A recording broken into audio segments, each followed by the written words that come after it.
Perkasie looks like a Hallmark movie set, but here's what nobody tells you before you move here. The median home price just jumped 28% in a single year, and homes are selling in 24 days. So is this town catching up to the rest of Bucks County, or is it still the deal everyone thinks it is? I'm Jim Stevenson, a realtor here in the Philadelphia suburbs, and if you're weighing Upper Bucks against the towns closer to Doylestown, this is the part that changes your shortlist fast. First thing to understand, Perkasie is a borough, not a township, not semi-rural, a real borough with a real downtown, real density, real trade-offs that you need to know about. You've got about 9,300 residents packed into a tight footprint. Median age sits in the mid-30s, which tells you this is a family town. And that drives almost everything here.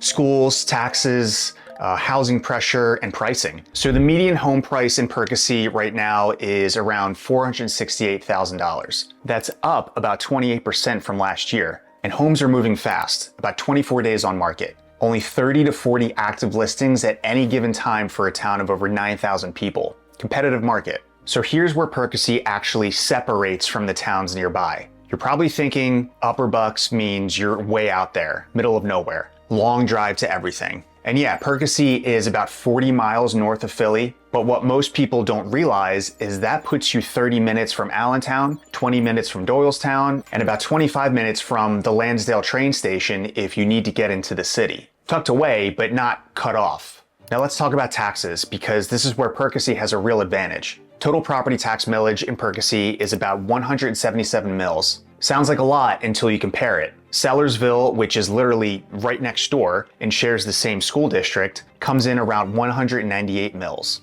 That's about 12% higher for the exact same schools. Quakertown is even worse at around 205 mils, and their school district doesn't rate as high. So on a $400,000 home, you could be saving $700 to $1,000 a year in Perkasie versus, those neighboring towns. What that actually means is over a 30-year mortgage, that's $21,000 to $30,000 you're keeping. Same schools, lower bill. And here's why the borough taxes are so low. Perkasie is one of only 35 towns in Pennsylvania that runs its own electric utility. That revenue helps offset what they'd otherwise need to collect in property taxes. The borough millage is just 9.25 mils. Sellersville's is 30. Huge difference. Now that doesn't mean electric is free. Rates went up in January 2026 because of a wholesale energy cost spiking across the region. The PJM capacity auction cleared at $14.7 billion.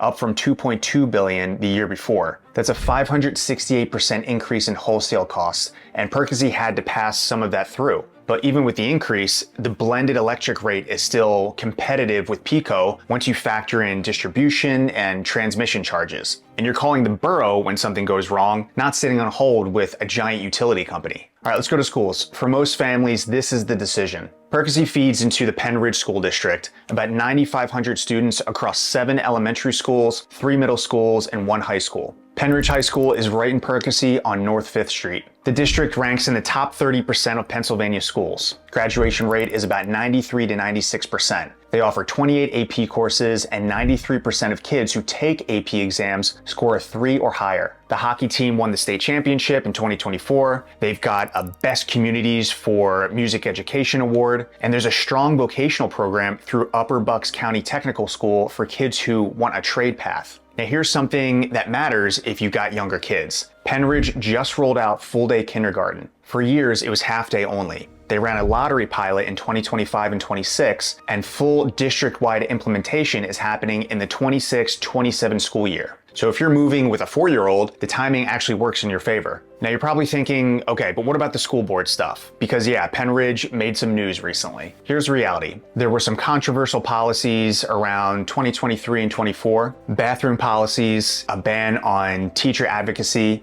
some curriculum debates. But by late 2024 and into 2025, the board composition shifted. They suspended the bathroom policy to comply with federal Title IX rules. They repealed the advocacy ban. Things have stabilized. The day-to-day education your kids receive is solid. The teachers are experienced, 90% have advanced degrees, and parent involvement is high. One thing to keep on your radar, the district is dealing with enrollment decline at the middle and high school levels. A study from Breslin Architects in 2025 looked at potential consolidation of middle schools. Nothing decided yet, but if you're buying for the long term, know that redistricting conversations, are potentially on the table. And this is the exact kind of thing I walk buyers through before they commit to a town. Now here's what you're actually buying. In the borough core, you're looking at late 1800s to 1940s homes, Victorians, twins, some row homes, smaller lots, street parking, but walkable to downtown. You're paying for walkability and services here, not land. These run anywhere from the high 300s for a twin to the mid 400s for a nice single. Move out toward the edges and you get mid-century ranches and split levels. Quarter-acre lots, driveways, more of a suburban feel. Those are in the 400 to 500 range depending on updates. And then there's new construction. Perry Mill downtown just built 28 townhomes in the mid 400s. Most are already sold out. Out in East Rock Hill, the Enclave at Everly Woods is selling 4-bedroom singles starting in the upper 700s, climbing into the 800s for upgraded finishes. That's move-up money,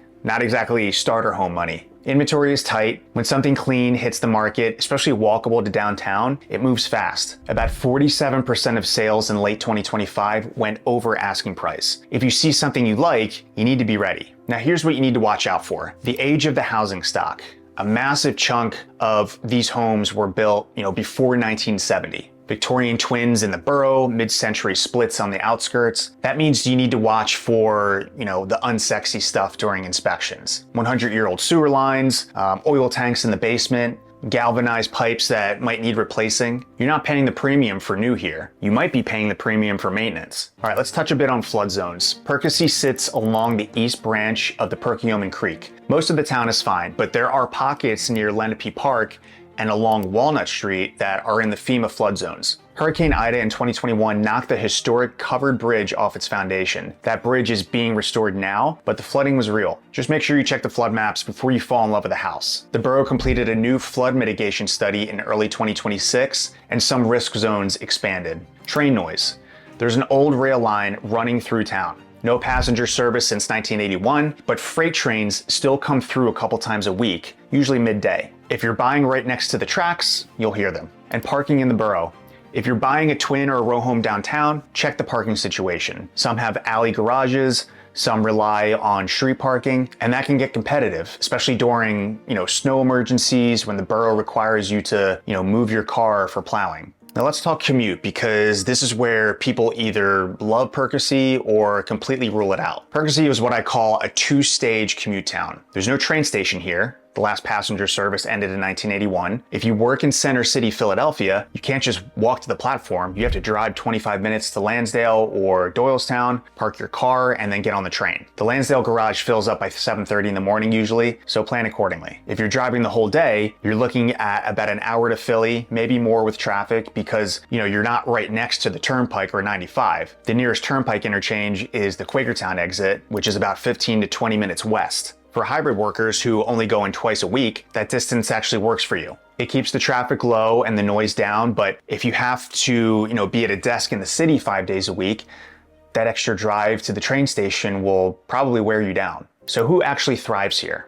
Perkasie works for families who want good schools and space without paying Central Bucks prices. It works for hybrid and remote workers who don't need to commute daily. It works for people who actually want community and not just proximity to restaurants, farmers market on Saturdays, summer concerts in the park, a fall festival, car shows, community days, a Halloween parade led by the Pennridge High School Marching Band, and a Christmas tree lighting that's been going on since 1909. That's not a marking line, that's 117 years of the same town showing up. Crime is extremely low, about 1/3 of the national average. The chance of being a victim is about 1 in 777. People leave their doors unlocked here. Still recommend locking your car though. Who might struggle here? If you need a train every day, if you want nightlife, if you need Target and Home Depot within 5 minutes, those are 15 to 20 minutes away in Quakertown or Montgomeryville. Perkasie has a small grocery store, some cafes, a pizza place, a Thai restaurant.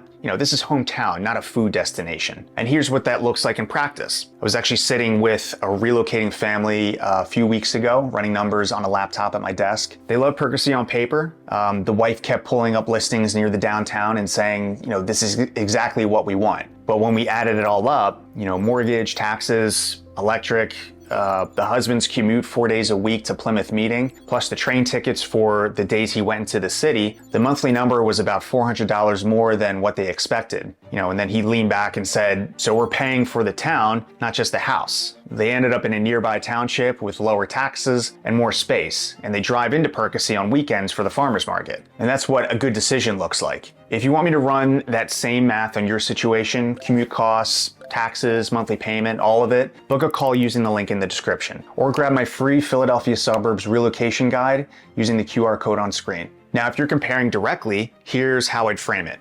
Perkasie versus Sellersville. Same schools, but Perkasie has lower taxes and more going on downtown. Sellersville is smaller, quieter, and a bit cheaper, but you're driving into Perkasie for most things anyway. Perkasie versus Quakertown. Quakertown has more shopping and faster highway access, but weaker schools and less of a community feel. The 309 corridor there is busy and more commercial. Perkasie versus Lansdale. Lansdale has the train and more restaurants, but it's denser, can be louder, and you're getting a smaller yard for similar money. If you need train access, Lansdale wins. If you want space and quiet, Perkasie wins. Now you know what Perkasie actually costs, not just what it looks like. But if you've also been looking at Doylestown, the price gap is about $200,000. Most people assume that's just paying for the downtown. Watch this next because I'll break down what you're actually getting for that money and whether it's worth it. Thanks for watching.